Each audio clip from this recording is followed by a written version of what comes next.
Hello दोस्तों, संजीवनी beauty channel में आप सभी का तहे दिल से स्वागत है। मैं हूं इस चैनल की होस्ट और आपकी दोस्त डॉक्टर राधिका। आज मैं आपको बताऊंगी खांसी कफ के लिए आयुर्वेदिक दवा बनाने का तरीका।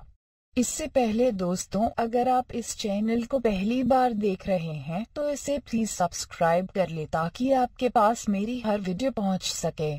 आपको यह चैनल इसलिए भी सब्सक्राइब कर लेना चाहिए क्योंकि मैं यहाँ आपकी सेहत से संबंधित हर तरह की वीडियो लेकर आती रहती हूँ। दोस्तों, सर्दी जुकाम ज्यादा दिनों तक रहने पर खांसी के साथ कफ भी अक्सर बन जाता है। व्यक्ति अचानक खांसी कफ से परेशान हो जाता है। ज्यादातर रात को सोते समय अचानक से खांसी आ जाती है जिससे व्यक्ति की नींद खुल जाती है और वह खुद भी परेशान और उससे आसपास के व्यक्ति भी परेशान हो जाते हैं। आयुर्वेद तरीके से पुरानी खांसी कफ को जड़ से मिटाया जा सकता है और पहले जैसे ठीक स्वस्थ महसूस किया जा सकता है। खांसी कफ के लिए आयुर्वेदिक दवा बनाने का तरीका 1।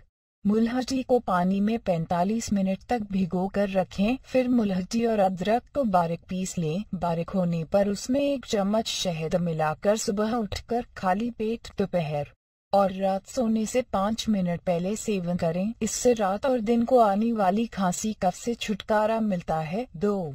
मुलहठी को कूटकर पानी में उबालें। काढ़ा बनने पर 1 कप काढ़े में अदरक रस और शहद मिलाकर सुबह और रात सोने से पहले सेवन करने से पुरानी खांसी कफ जल्दी ठीक हो जाती है। मुलहठी कफ खांसी के लिए अचूक अमृत रामबाण औषधि है। प्राचीन काल में आयुर्वेद की सहायता से वैद्य रोगों का उपचार निवारण करते थे। प्राचीन आयुर्वेद आज के भौतिक आधुनिक उपचार से कई गुना ज्यादा कारगर, सुरक्षित, असरदार था। आज विज्ञान आयुर्वेद पर नए शोध कर रही है जो कि प्राचीन आयुर्वेद पद्धति सत्य सिद्ध साबित हो रही है। दोस्तों, आपको मेरी वीडियो अगर अच्छी लगे तो इसे शेयर, लाइक और मेरे चैनल को सब्सक्राइब करना मत भूलिए। इस वीडियो को देखने के लिए आपका धन्यवाद।